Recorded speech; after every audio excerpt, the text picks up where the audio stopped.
शिवस्वराज्य यात्रेच्या घनसावंगी मतदारसंघात आपल्या सर्वांच्या वतीने मी मनपूर्वक स्वागत करतो आणि हे स्वागत आपण प्रत्येकाने प्रचंड टाळ्याच्या गजरात शिवस्वराज्य यात्रेचं स्वागत करावं।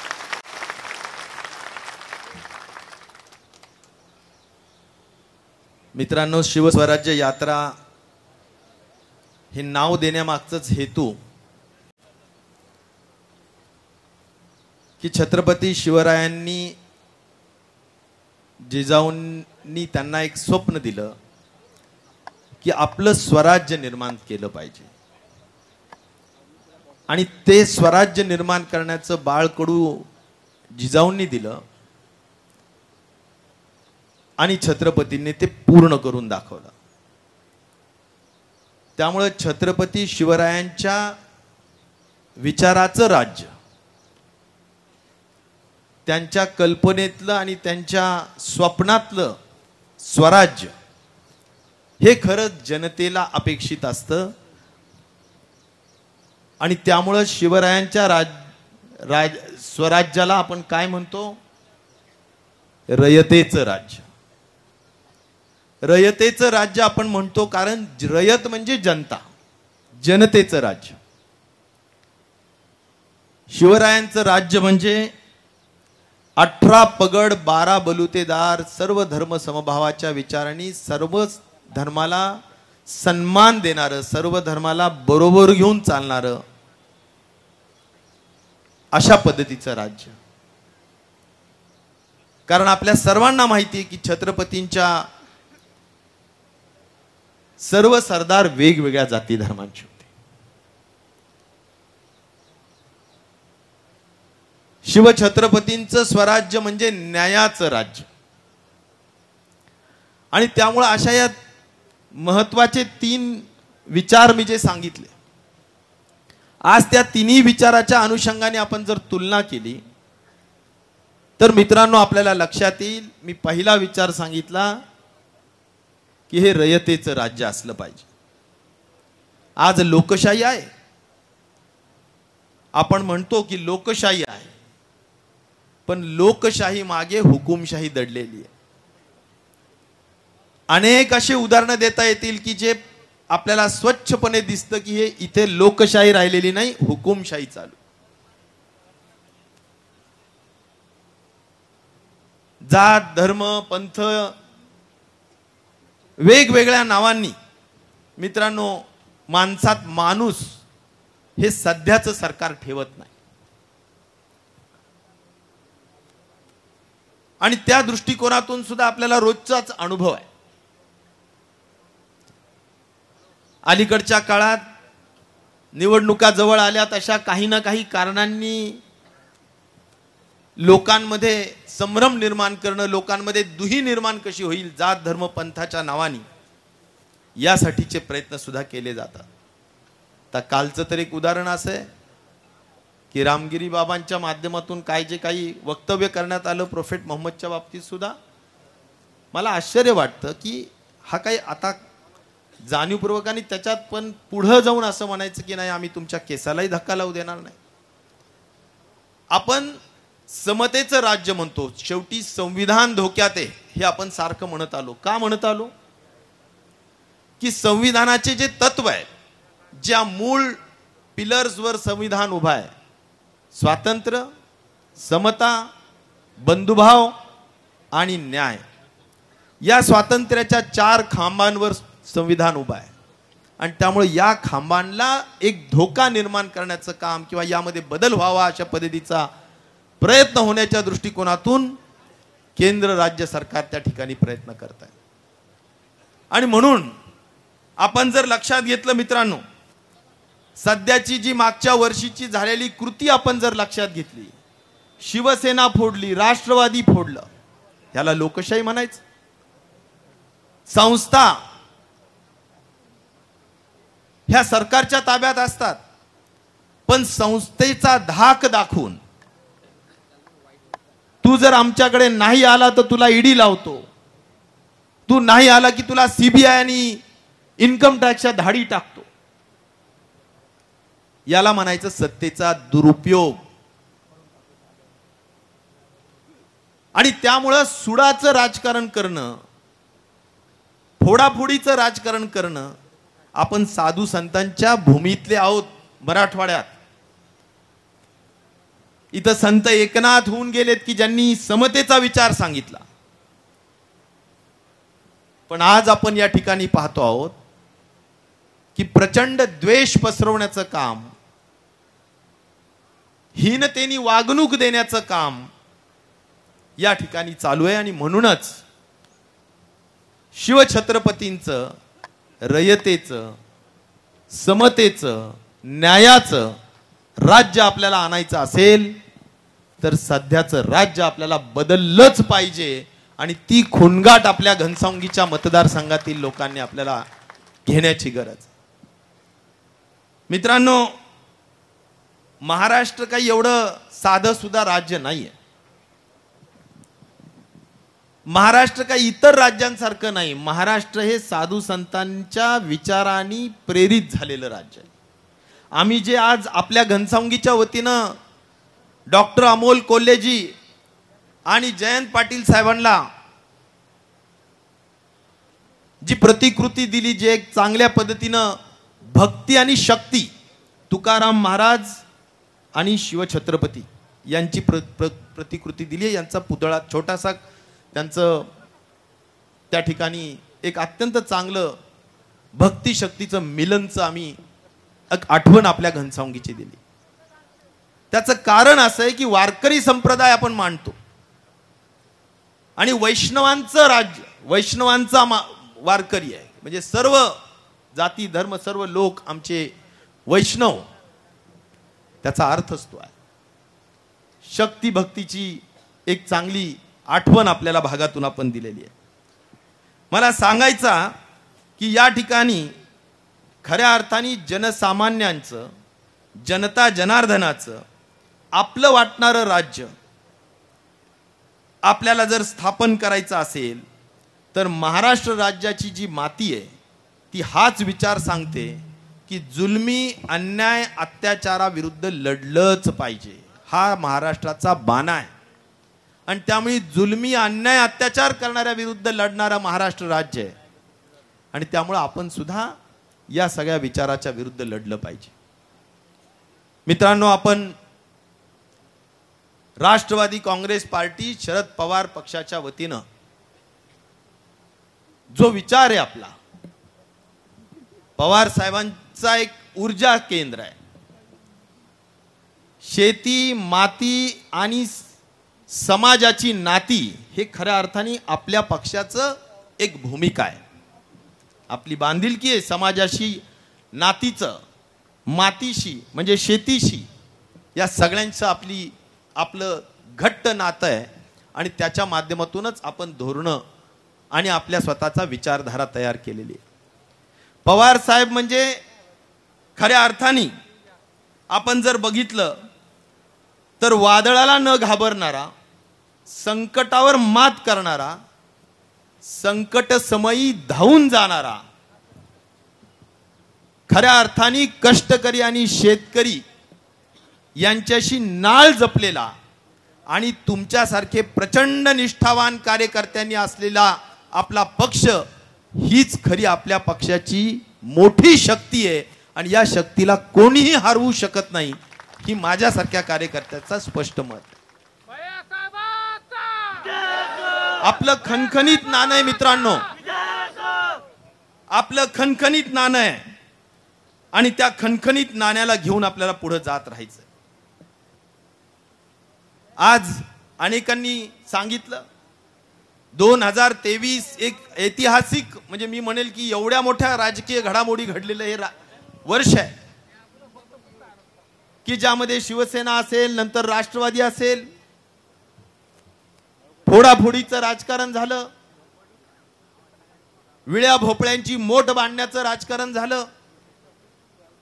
अनेकांनी स्वतःच्या स्वार्थासाठी आणि अनेकांनी भीतीपोटी उड्या मारण्याचं काम इकडून तिकडं केलं. पण मला एवढंच सांगायचं की जे आपल्यावर संस्कार आहेत, जे कर्मयोगी अंकुशराव टोपे साहेबांनी सुद्धा जे आपल्यावर संस्कार केलेत आणि त्यांनी जसं वयाच्या 25च्या नंतर तर वयाच्या 74 पर्यंत शेवटचा श्वास घेऊपर्यंत एक नेता एक पक्ष आदरणीय पवार साहेबांना शेवटच्या श्वासापर्यंत साथ दिली, त्याच भूमिकेतून आपल्या सगळ्यांच्या सहकार्यातून राजेश भैयांनी सुद्धा ही साथ देण्याच्या दृष्टिकोनातूनचा निर्णय घेतलेला आहे. आणि म्हणून ज्या ज्यावेळी इतिहास लिहिला जाईल या फोडाफोडीचा त्यावेळी अनेक आमचे 40 नग गेले असतील, परंतु इतिहासामध्ये 2 कॅटेगरी झाल्या, एक गद्दारांची कॅटेगरी आणि एक निष्ठावंताची कॅटेगरी.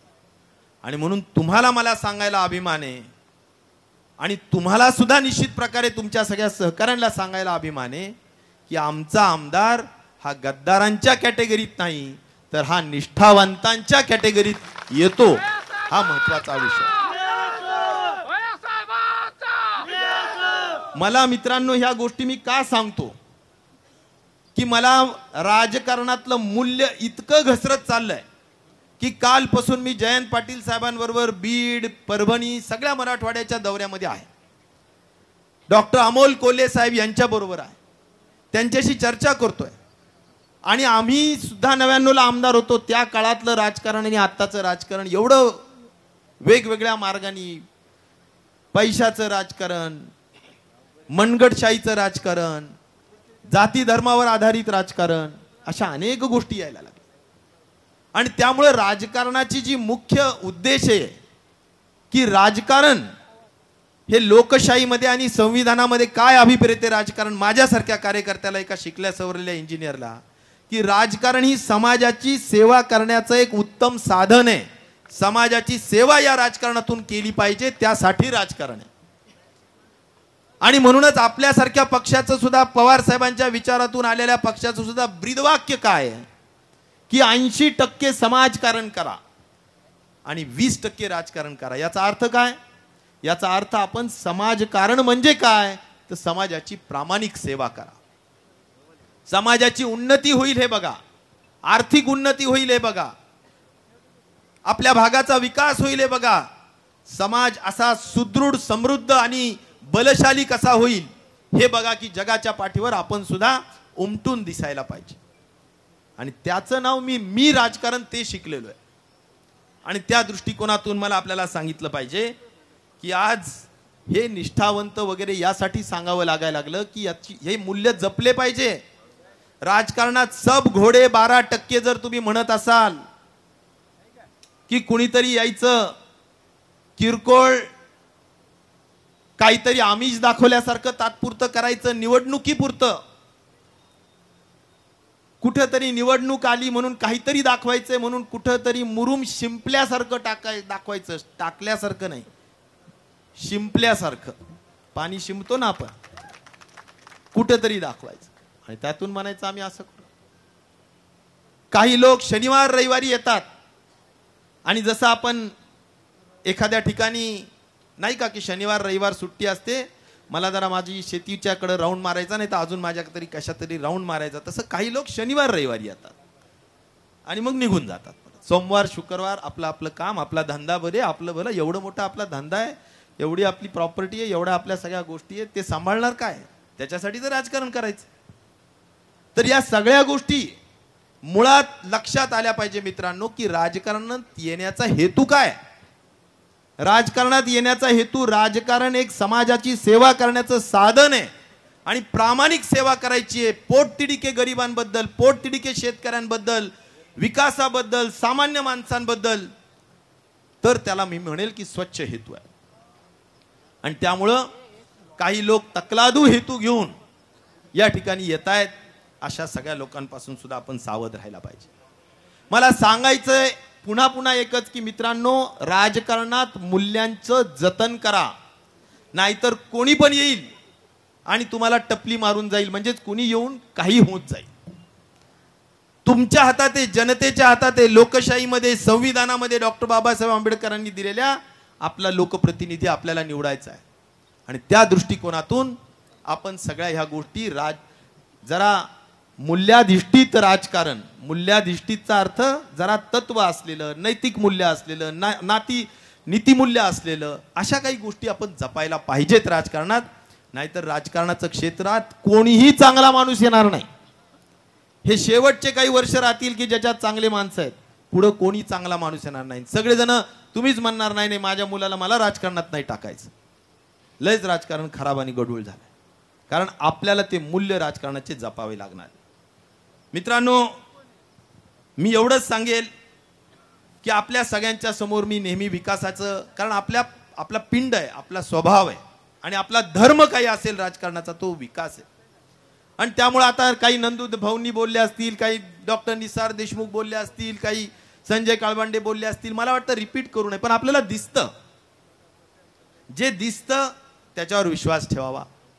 या शहराचा कायापालट झालाय, मोठे मोठे बऱ्याच गोष्टी, 300 जवळजवळ इथं मोठं नाट्य मंदिर तुम्ही बघा, अक्षरशः दृष्ट लागेल एवढी छान नाट्य मंदिर आपण 20 कोटी रुपयाचं बांधलंय. सगळ्या गोष्टी इथल्या आता सगळ्या शहराचा पूर्ण कायापालट झालाय.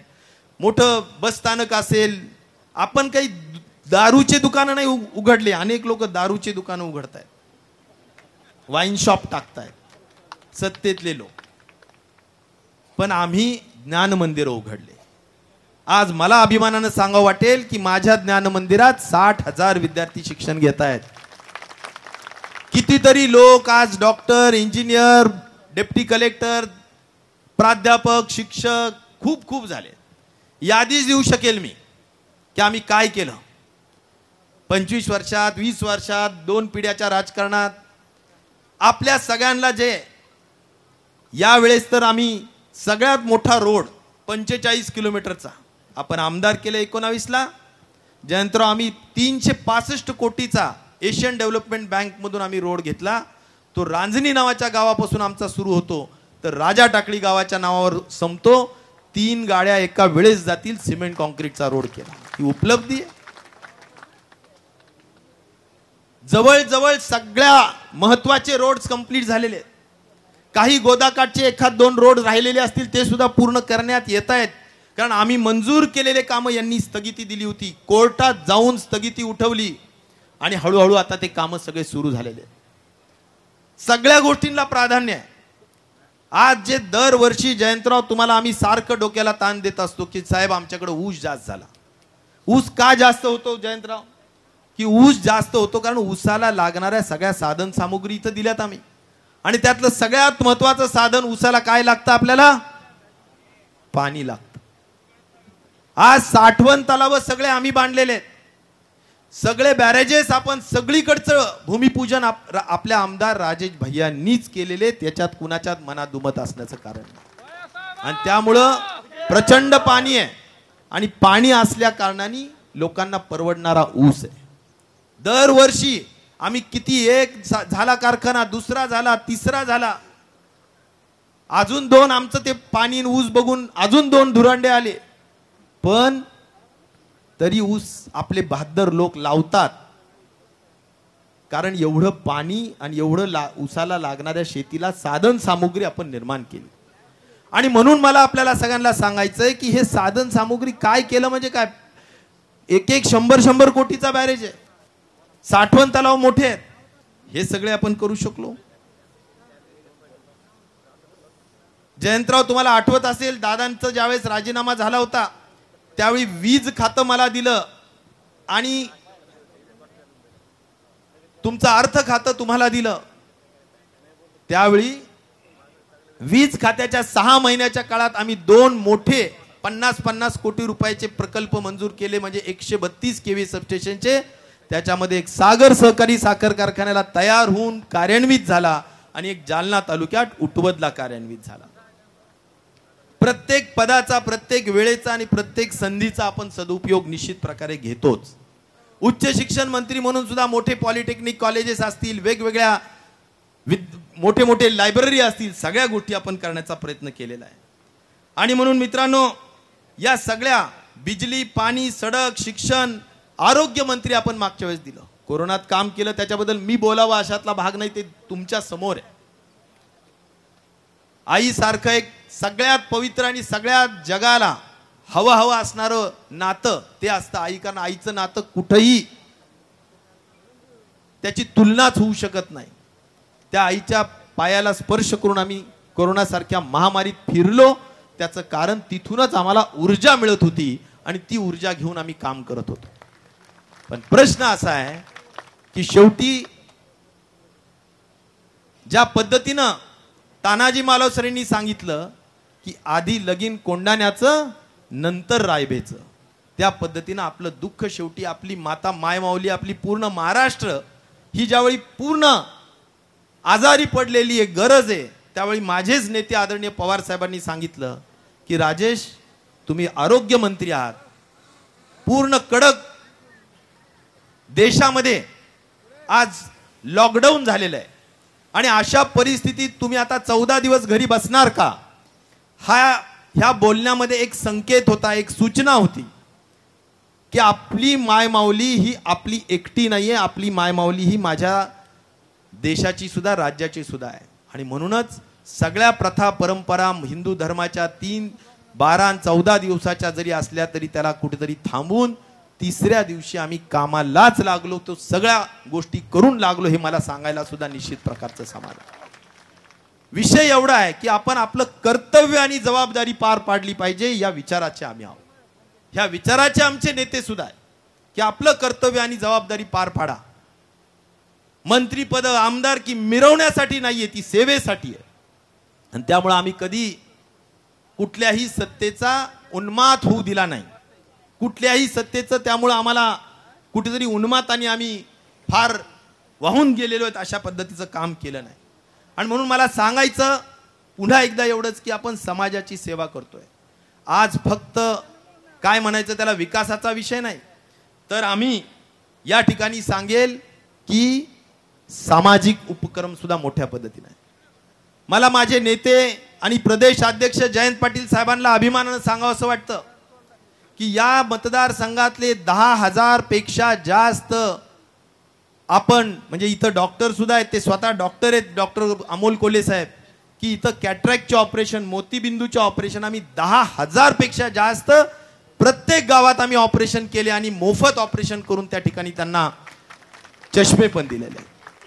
हे सामाजिक उपक्रम खूप आहेत. कुणाला हात तुटला, पाय गेला, जयपूर फूड बसवा, कुणाला कानाला ऐकू येत नाही त्याला आपण श्रवण यंत्र द्या, अशा अनेक गोष्टी. आणि तुम्हाला मी सांगेल की आपण गरजच होती ना तर मुरुमाचे रस्ते आपले जवळजवळ 250 ते 300 किलोमीटर पर्यंतचे रस्ते मागच्या 5 वर्षामध्ये आपण केलेले आहेत, प्रचंड मोठ्या पद्धतीने.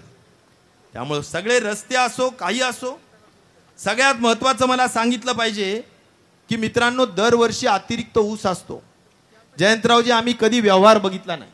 आम्हाला एकच सांगायचं की तुम्ही कधी असं बघितलं का की आम्हाला जास्त ऊस झाला की आम्ही इतर कारखान्याला देतो आमच्या माध्यमातून, किंवा दुसऱ्यांना हे लोक ऊस देतच नाही आणि आम्ही दुसऱ्यांना देतो आमच्या पावतीवर, आणि बऱ्याचदा ते आम्हाला 100 रुपये 200 रुपये भाव कमी देतात, पण आम्ही मात्र आमच्या लोकांना भाव जो समर्थचा आहे तोच देतो, 200 रुपये तोटा करून आम्ही त्या ठिकाणी देतो. हा हातबट्ट्याचा धंदा आम्ही कुठं केला जात नाही, पण आम्ही करतो आमच्या लोकांसाठी. त्याला हातबट्ट्याचाच धंदा म्हणला पाहिजे. बरं मला एक सांगा जयंतराव, तुम्ही सुद्धा नाही करणार, मी चॅलेंजनी सांगतो, तुम्ही पण सगळ्यात मोठा कारखाना त्यांचे आहेत. आपल्यासारखे किती आहेत त्यांचे? 5 आहेत. 4 आहेत का 3? 4 आहेत. पण मी त्यांच्या समोर चॅलेंजनी सांगतो की यावेळी दुष्काळी परिस्थिती होती. आमचा इकडचा रांजणी, राणी उंचेगाव अर्धा तालुका आमचा जरा पाण्याच्या म्हणजे दुधना कडेचा जो भाग आहे तो कडेवर जसे आमचे बॅरेजेस आहेत, दुधनाला आमचे केटीवेर आहेत, पण तेवढं म्हणजे पाऊसच कमी पडला त्यामुळे पूर्ण काय म्हणायचं त्याला विहिरी आटल्या. मला सांगा, विहिरी आटल्या पण प्रचंड ऊस होता आणि हा ऊस काढायला ना टोळीवाले तयार होते ना कुणी होतं. डोळ्यासमोर लोकांच्या ऊस जळत होता आणि ऊस काढावा अशी त्यांची विनंती होती. बरेच ऊस 12 महिन्याचा झालेला नव्हता, काही 10 महिने, काही 9 महिने, काही 8 महिने. पण इथं सगळेजण साक्षीदार आहेत, ना टोळीवाले तोडायला तयार आहेत ना हार्वेस्टर तोडायला तयार आहेत. कारण हार्वेस्टरचा सुद्धा धंदा कशावर चालतो? टनांवर चालतो, की इतका टन ऊस टनावर भाव असतो. 100 टन दिवसभरात हार्वेस्टर तोडतं, त्यावेळी त्यांना त्यांचा जे काही कर्ज घेऊन घेतलेलं हार्वेस्टर आहे ते पुरतं. पण 100 टन तोडणारा ऊस जर का वाळलेला तोडत बसला तर किती टन तुटायचा? 5 टन नाही तर 10 टन. त्यांना परवडत नव्हतं. मग आम्ही शेवटी हा ऊस तोडायचा असेल तर काय करावं? तर 50,000 टन, जयंतरावजी तुम्हाला जबाबदारीने सांगतो, आपल्याकडं छापून येईल आता आपल्या तुमच्या एजीएम मध्ये सुद्धा 50,000 टन ऊस आपण हार्वेस्टरनी तोडला. तो तासावर हार्वेस्टर लावून तोडला, एका तासाला. टनावर हार्वेस्टर नाही, तासाला हार्वेस्टर लावला. आणि 5 कोटी रुपये अतिरिक्त आपण खर्च केले. त्यावेळी नाही आले आपले दुसऱ्या धुरंड्याचे लोक कोणी तिकडं. एक सांगा मला, एक जर का कोणी समृद्धीचा माणूस तिथं वाढलेला ऊस तोडलेला असेल तर एक. कारखाना हाकेच्या अंतरावर असू द्या, पण एका माणसाचा जर ऊस तोडला असेल तर तुम्ही म्हणाल ती शर्त हरून जाईल. आणि त्यामुळे जळालेला ऊस असेल, वाळलेला ऊस असेल, 12 की मुर्गी 4 की मुर्गी 12 का मसाला या विचाराप्रमाणे मित्रांनो 1200 ते 1500 रुपये प्रति टन ऊस तोडायला खर्च लागला. पण राजेश भैया हपकला नाही, तो ऊस तोडलाच आणि तो ऊस गाळला. कष्ट करायच्या शेतकऱ्याला न्याय देण्याचं काम आम्ही निश्चित प्रकारे केलं. आणि त्यामुळं आज आपल्या विकासाच्या माध्यमातून मला आपल्याला सांगितलं पाहिजे, असा कोणत्या आम्हाला कोण संजय काळबांडे बरंच ओरडून सांगत होते, आम्ही सर्व धर्म समभाव मानतो. जेवढे मंदिर आहेत ना आपल्या घनसावंगी मतदारसंघात, त्याचे जवळजवळ 70-80% मंदिरांचे सभागृह कोणी केले असतील? ते राजेश भैयांनी केलेले. मंदिरांचे सभागृह केले. आमचे मुस्लिम बांधव जिथं जिथं मुस्लिम बहुल गाव आहेत सगळीकडे शादीखाने दिले, कब्रस्तान कंपाऊंड वॉल दिले. गरज पडली तर उर्दूच शिकवायचं म्हणून उर्दू मदरसे सुद्धा सुरू केले. तिसरा महत्वाचा, आमच्या भागात आपल्या भागात छत्रपतींचं नाव घेतल्यानंतर सगळ्यांचं रक्त सळसळतं. त्यामुळे ज्या ज्या तरुणांनी ज्या ज्या गावात शिवछत्रपतींचा पुतळा उभा करण्याचा निर्णय घेतला त्या सगळ्या ठिकाणी राजेश भैयांनी पुढाकार घेऊन साथ देण्याची भूमिका, मग ती छत्रपतींच्या पुतळ्याची असो, संभाजी महाराजांच्या पुतळ्याची असो, आम्ही केली.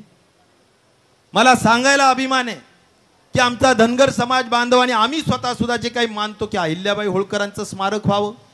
अहिल्याबाईंचे 2 पुतळे जे अंबड आणि घनसावंगीला स्मारक स्वरूपाने बसवले असतील ते राजेश भैयांनी बसवले.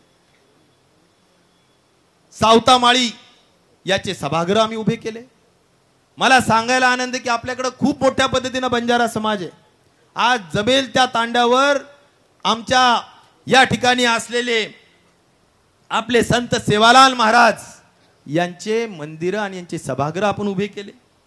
आज मला सांगायचं की बौद्ध समाजाचे बुद्ध विहार असतील, मातंग बांधवांचे आमचे इथले अण्णाभाऊ साठेंचे मोठे मोठे स्मारक असतील, सगळ्या गोष्टींना आपण बरोबर घेऊन काम करतो. आणि म्हणून आपण सगळ्यांना म्हणजे कथनी आणि करणीत फरक नाही, एवढंच मला आपल्या सगळ्यांना या निमित्ताने सांगण्याची आवश्यकता वाटते.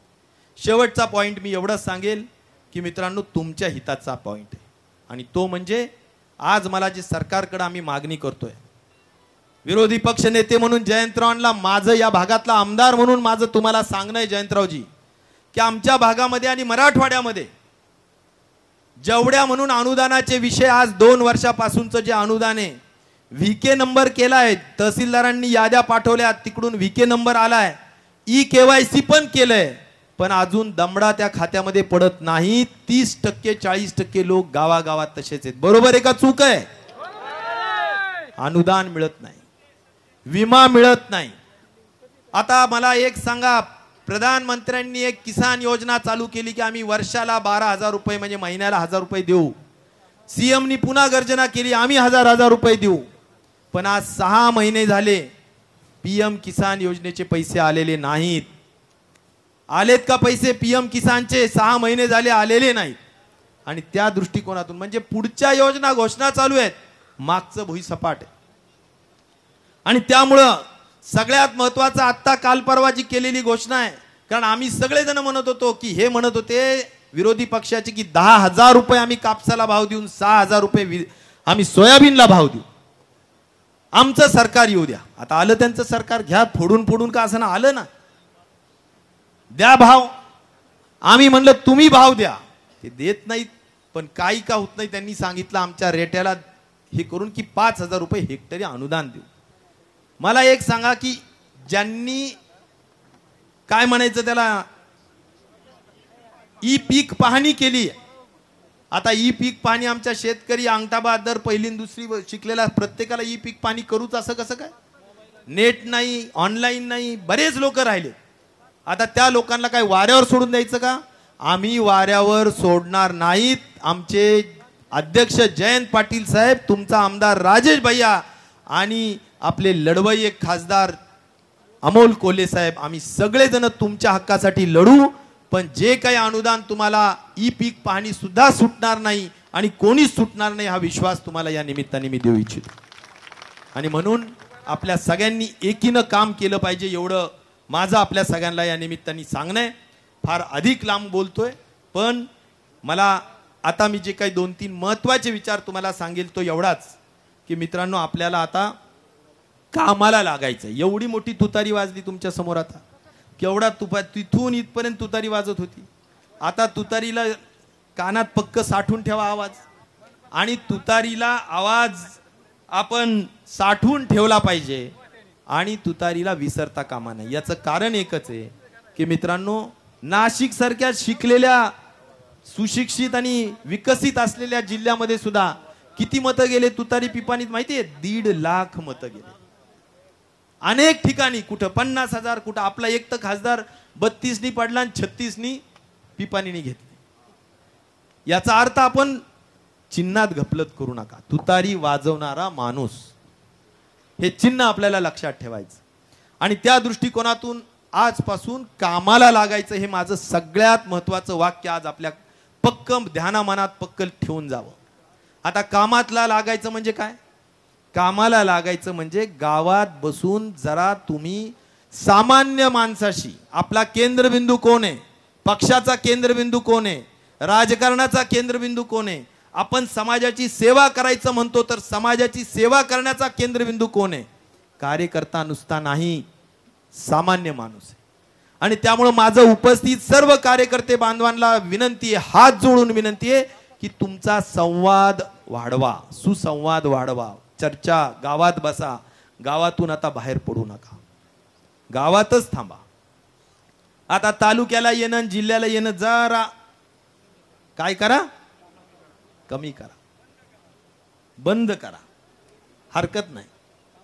कारण आता मुळाशी जा, मुळाशी. आणि नंबर 3, कुठल्याही परिस्थितीत आपण सगळ्यांची एकदम चांगली सुसंवाद साधायचा म्हणजे कधीही आपल्याला गर्वपणा नसला पाहिजे, नम्रता असली पाहिजे, सगळ्यांची वर्तणूक चांगली असली पाहिजे. कारण तुमच्या सगळ्यांच्या वर्तणुकीवर तुमच्या लोकप्रतिनिधींचं भवितव्य ठरलेलं असतं, एवढं लक्षात ठेवा.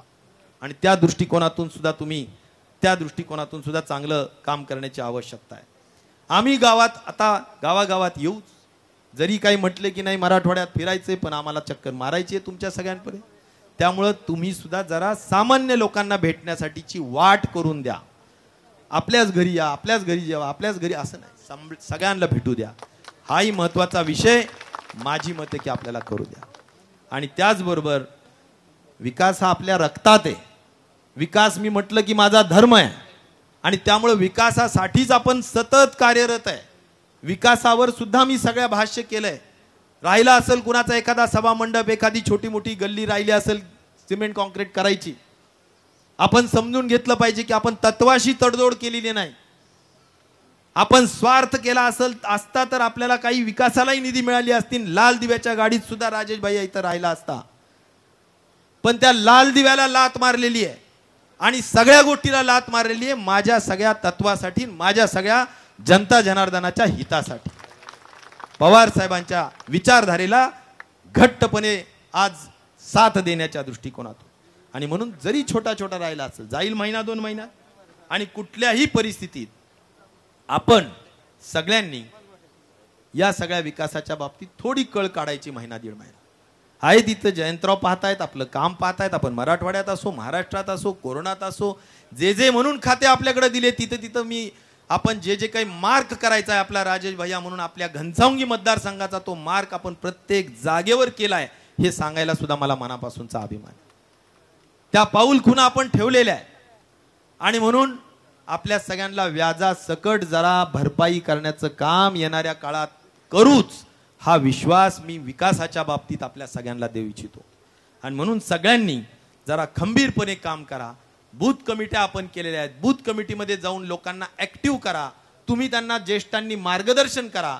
हे जयंत पाटलांचं आपले हेडमास्टर म्हणून सारखं शिकवण असते आणि ते काम सुद्धा आपल्याला मनात बसून केलं पाहिजे. त्यामुळे मी प्रचंड वेळ या ठिकाणी बोललोय.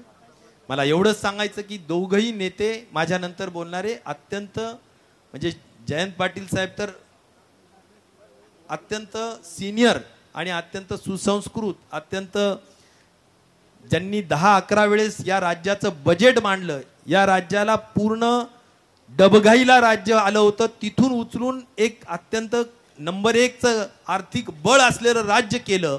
असे नेते कोण?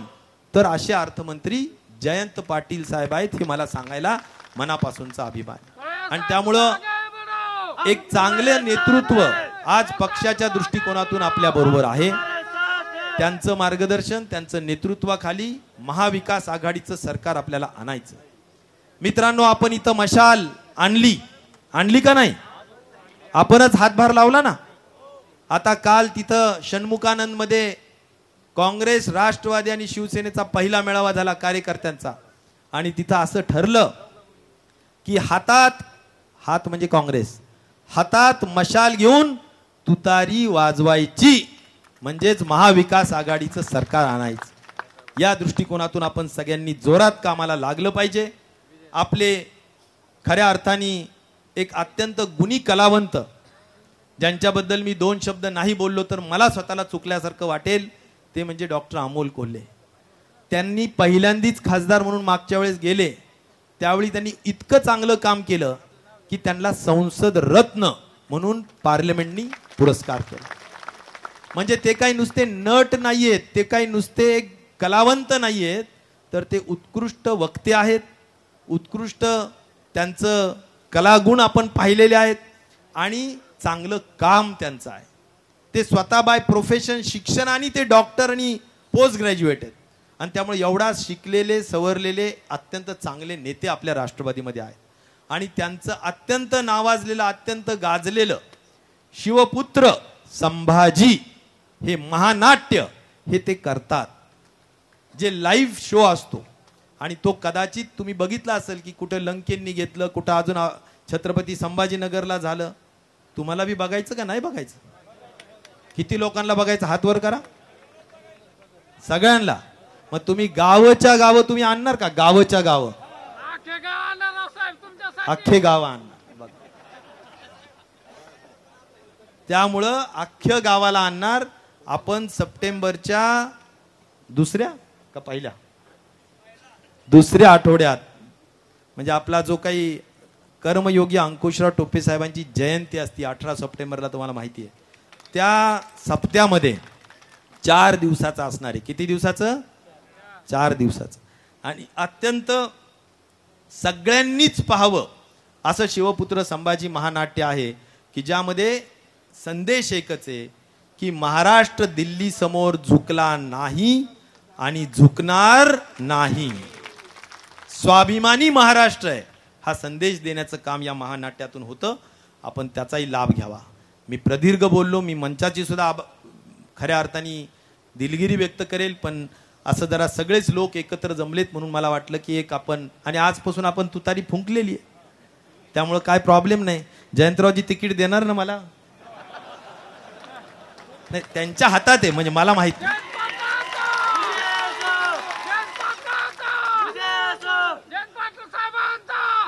कारण मी म्हणेल तुतारी फुंकली, त्यांनीच उद्या म्हणले नाही बाबा इथं मला काहीतरी, त्यामुळे मी त्यांना विचारतो आणि मग तुतारी फुंकतो. धन्यवाद. जय हिंद, जय महाराष्ट्र.